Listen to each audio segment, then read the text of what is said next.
Mga kababayan nating seniors, kung kayo ay 60 o 65 pataas, narinig ko na maraming nagsasabi na may 8,000 piso universal pension na darating this December 12. Nakita ko rin sa YouTube, sa Facebook, maraming posts tungkol dito. Pero kailangan ko kayong sabihan ng totoo ngayong araw na ito dahil ayoko na kayo ma-disappoint o magantay ng wala. Walang 8,000 piso na universal pension na darating sa Disyembre 12. Wala po talaga. Ito ay fake news at maraming seniors ang naghihintay ng pera na hindi naman talaga darating. Nakakalungkot isipin na maraming content creators ang gumagawa ng ganitong videos para lang makakuha ng views at clicks kahit alam nilang mali ang information na ibinibigay nila.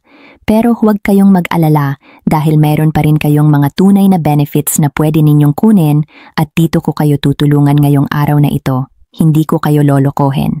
Sasabihin ko sa inyo ang totoo tungkol sa mga pensyon at benefits na talagang available para sa inyo, kung paano ninyo ito makukuha, at ano ang mga dapat ninyong malaman para hindi kayo maubusan ng pera na dapat ay sa inyo. Kaya makinig kayo ng mabuti dahil ang information na ibibigay ko ay galing sa DSWD mismo sa official government sources. At ito ang totoo. Ang totoo mga kapatid, ang current social pension para sa indigent seniors ay 1,000 piso kada buwan lamang, hindi 8,000 piso. Simula January 2024, tumaas na ito from the previous 500 piso to 1,000 piso monthly.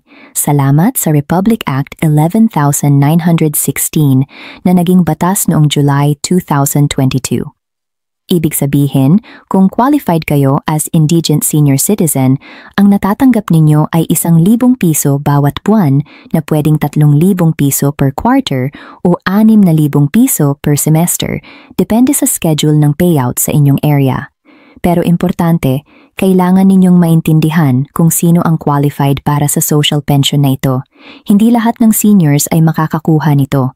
Ang social pension ay para lamang sa indigent seniors, meaning mga seniors na 60 taong gulang at pataas, na frail, sickly, o may disability, walang regular income o pension mula sa SSS, GSIS, private insurance o kahit saan, at walang regular support from family members para sa kanilang basic needs. Kung meron kayong SSS pension or GSIS pension, hindi kayo qualified para sa DSWD social pension. Kung may regular na trabaho pa kayo o may anak na regular na nagbibigay ng support, pwede rin kayong ma-disqualify. Kaya importante na maintindihan ninyo ito para hindi kayo umasa sa benefits na hindi naman para sa inyo. Ang proseso ng application ay simple pero kailangan ninyo talagang pumunta sa tamang opisina. Una, kailangan ninyong pumunta sa inyong local DSWD office o sa Office of the Senior Citizen Affairs sa inyong munisipyo. Doon, kukunin ninyo ang application form para sa Social Pension Program for Indigent Senior Citizens. Ang mga kailangan ninyong dalhin ay valid ID, preferably yung Senior Citizen ID ninyo, proof of residency na nagpapatunay na nakatira kayo sa Pilipinas, at ang pinakamahalaga, kailangan ninyo ng Affidavit of No Pension. Ito ay isang notarized document na nagsasabing wala kayong natatanggap na pension mula sa kahit anong government agency o private company.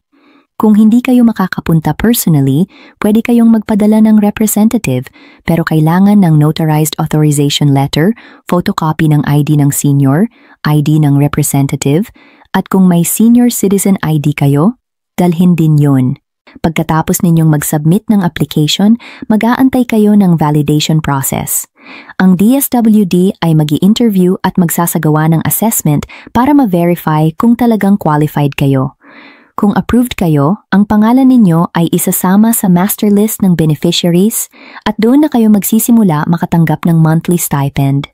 Ngayon, pagdating naman sa payout schedule, may mga pagbabago na nangyari this year 2024 na kailangan ninyong malaman. Dati, semestral lang payout, meaning twice a year lang kayo nakakakuha, every 6 months. Pero simula July 1, 2024, nag-issue ng Memorandum Circular ang DSWD Secretary Rex Gatchalian na nag-abolish na ng semestral payout. Ngayon, ang allowed na payout schedules ay monthly, bi-monthly o quarterly na lamang. Ibig sabihin, Kung monthly ang payout sa inyong area, makakakuha kayo ng 1,000 piso every month. Kung bi-monthly, 2,000 piso every 2 months. Kung quarterly, 3,000 piso every 3 months. Ang schedule ay depende sa capacity ng DSWD field office sa inyong region at sa arrangements nila with your local government unit. Kaya importante na regular kayong makipag-coordinate sa inyong OSCA o sa local DSWD office para malaman ninyo kung kailan exactly ang payout sa inyong barangay.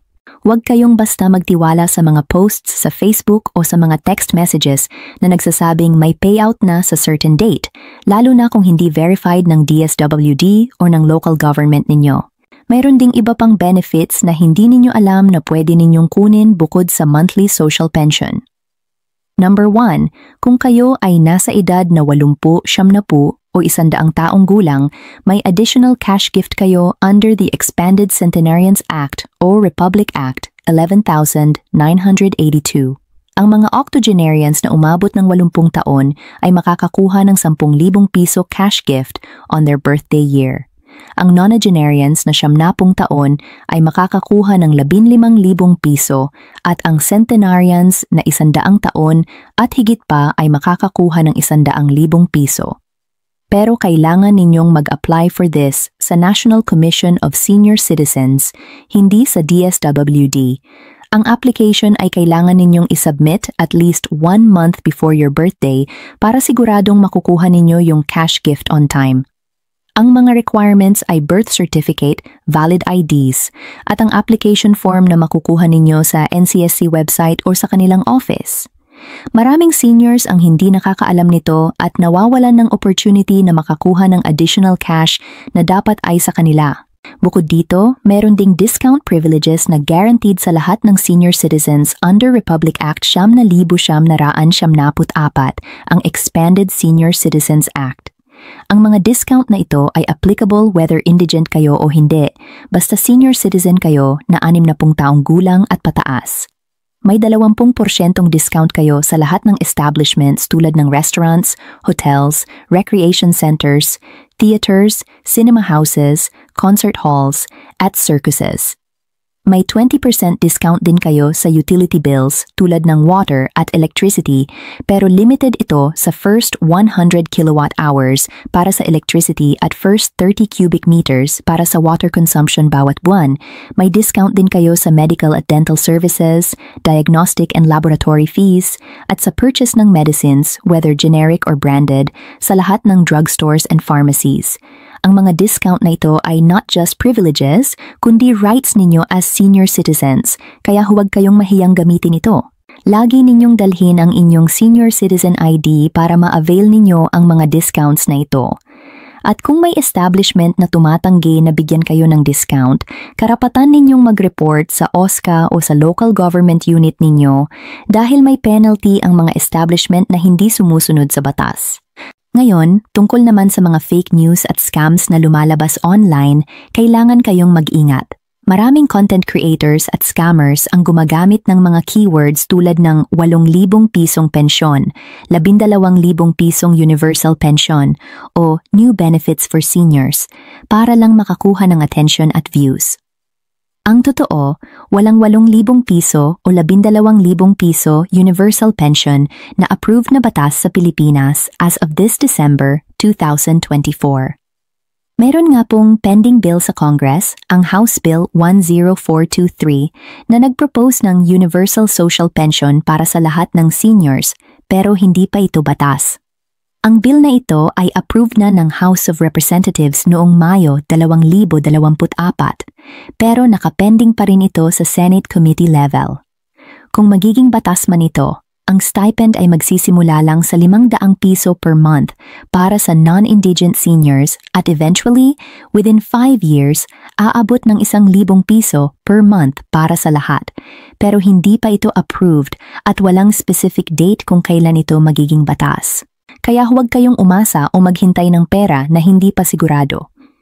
Ang mga taong nagsasabi ng sigurado na, Disyembre 12 na, o bago mag-eleksyon, ay either misinformed o sadyang nanlilinlang para lang sa clicks at views. Ang pinakamahalagang tip na ibibigay ko sa inyo ngayong araw na ito ay ito: always verify information from official sources. Ang official sources ay ang DSWD website sa dswd.gov.ph, ang National Commission of Senior Citizens sa ncsc.gov.ph, at ang Local Government Unit o OSCA sa inyong area. Huwag kayong magtiwala sa mga random YouTube videos, Facebook posts, or text messages na nagsasabing may bagong pension o benefits na available. Maraming scammers ang gumagamit ng pangalan ng government agencies para manghuthot ng personal information o pera. Kung may nag-text or tumawag sa inyong nagsasabing kailangan ninyong magbayad ng processing fee o registration fee para makuha ang pension, scam yan. Ang lahat ng government benefits para sa seniors ay libre, walang babayaran. Kung may nagsasabi sa inyong kailangan ninyong magbigay ng bank account details, ATM PIN o OTP codes, scam din yan. Ang DSWD o kahit anong government agency ay hindi hihiling ng sensitive information through text or phone call. Para sa mga seniors na nag-expect na ng December payout, kailangan ninyong malaman na ang DSWD ay nag-announce na this February 2025 na lahat ng pending payments for the Social Pension Program ay natapos na as of December 31st, 2024. Ibig sabihin, kung may mga delays na nangyari sa payout ninyo for the year 2024, dapat ay natapos na lahat ng pagbabayad by end of December.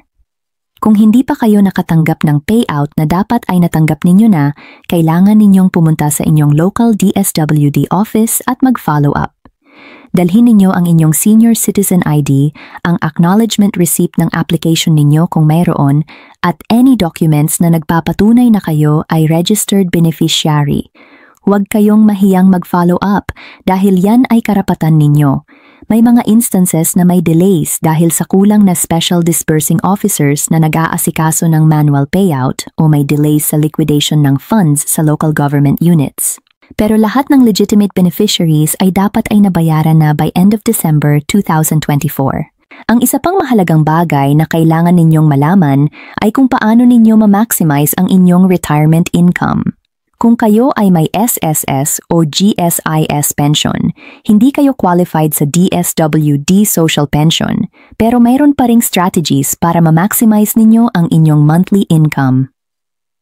Number 1, siguraduhing naka-enroll kayo sa direct deposit o bank transfer para sa inyong pension. Mas safe ito at hindi na kayo kailangang pumila sa SSS o GSIS offices. Number 2, gamitin ang lahat ng discount privileges ninyo as senior citizen. Ang 20% discount sa medicines, groceries, utilities, at dining ay malaking tulong sa monthly budget. Kung mag-compute ninyo, ang 500 piso savings from discounts ay equivalent na sa additional income. Number 3, kung kayo ay may health issues, mag-apply for PhilHealth benefits. Ang PhilHealth ay may coverage para sa hospital confinement, dialysis, chemotherapy, at iba pang medical procedures. Maraming seniors ang hindi nag-a-avail ng PhilHealth benefits nila dahil hindi nila alam na qualified sila tapos nagulat na lang sila sa hospital bills. Number 4, kung meron kayong anak o relatives abroad na nagpapadala ng remittance, alamin ninyo ang pinakamababang transfer fees. May mga remittance centers na nag-o-offer ng special rates for senior citizens. Tungkol naman sa tax implications ng pensyon, ang magandang balita ay ang social pension from DSWD ay tax-exempt. Ibig sabihin, walang babawas sa 1,000 piso monthly stipend ninyo for taxes. Pati na rin ang SSS at GSIS pension ay exempt from income tax under the TRAIN law. Kaya ang full amount ng inyong pension ay sa inyo talaga. Pero kung meron kayong iba pang sources of income tulad ng business o rental properties, kailangan pa rin ninyong mag-file ng income tax return. Ang senior citizens na 60 anyos at pataas ay may additional exemption ng 10,000 piso sa itaas ng regular na personal exemption, pero kung ang annual income ninyo ay lampas sa threshold, required pa rin kayong mag-file. Ang tax exemption sa pension ay hindi nangangahulugang lahat ng income ninyo ay exempt na. Kaya kung may tanong kayo tungkol sa taxes, mag-consult kayo sa BIR o sa accountant para sa proper guidance. Sa mga seniors na gusto pang magtrabaho o magnegosyo, alam ninyo ba na may programs ang government specifically para sa inyo? Ang Technical Education and Skills Development Authority o TESDA ay nag-o-offer ng free training programs para sa senior citizens. Pwede kayong matuto ng baking, sewing, food processing, caregiving, at iba pang livelihood skills na pwede ninyong pagkakitaan. May priority lane din kayo sa mga government offices para hindi na kayo maghintay ng matagal kapag nagbabayad ng bills o nag-aasikaso ng documents. May PWD Senior Citizen Lane sa supermarkets, banks, at fast food chains. Gamitin ninyo ang mga privileges na ito para mas maging convenient ang buhay ninyo. Ang isa pang bagay na kailangan ninyong malaman ay kung paano mag-file ng complaint kung hindi kayo binibigyan ng tamang serbisyo o kung may discrimination na nangyari. Kung ang establishment ay tumangging bigyan kayo ng senior citizen discount, o kung ang local government ay delayed sa payout ng social pension, may karapatan kayong magreklamo. Pwede kayong pumunta sa OSCA ng inyong city o municipality at mag-file ng complaint. Pwede rin kayong tumawag sa DSWD hotline o mag-email sa kanilang official email address. Lahat ng complaints ay ini-investigate ng government agencies at may penalties ang mga establishments o government officials na lumabag sa senior citizens law. Kaya huwag kayong matakot na magsalita kung may injustice na nangyari sa inyo. At sa pagtatapos, mga kapatid, gusto ko kayong paalalahanan na huwag kayong umasa sa mga balitang galing sa social media na hindi verified. Ang 8,000 piso na universal pension na sinasabi sa title ng maraming videos ay walang katotohanan. Ang totoo ay 1,000 piso na monthly social pension para sa indigent seniors at yan ay available na ngayon kung qualified kayo. Kung hindi kayo qualified sa social pension dahil may SSS o GSIS pension na kayo, okay lang yan dahil may ibang benefits pa rin kayong pwedeng i-avail tulad ng expanded centenarians cash gift, discount privileges at livelihood programs. Ang importante ay alam ninyo kung ano ang inyong rights at benefits at alam ninyo kung saan kayo pupunta para makuha ang mga ito. Huwag kayong magpadadala sa fake news na nag-promise ng malaking pera na hindi naman totoo. Ang gobyerno ay may mga programs para sa inyo, pero kailangan ninyong kumilos at mag-apply. Walang pension o benefits na dadating na lang sa inyo kung hindi kayo mag-effort. Kaya bumangon kayo, dalhin ang inyong requirements at pumunta sa DSWD o OSCA para malaman ninyo kung ano ang available para sa inyo. At tandaan, ang information na ibibigay sa inyo ay dapat galing sa official sources, hindi sa mga random videos sa internet. Ingat kayo palagi at huwag kayong magpapaniwala sa mga taong nangluluoko. Ang inyong pension ay karapatan ninyo, pero kailangan ninyong malaman ang totoo para hindi kayo ma-disappoint. Salamat sa pakikinig at sana nakatulong ang video na ito sa inyo. Kung may mga tanong pa kayo, huwag kayong mag-atubiling magpunta sa inyong local DSWD office o OSCA para sa tamang impormasyon. Mabuhay ang ating mga senior citizens!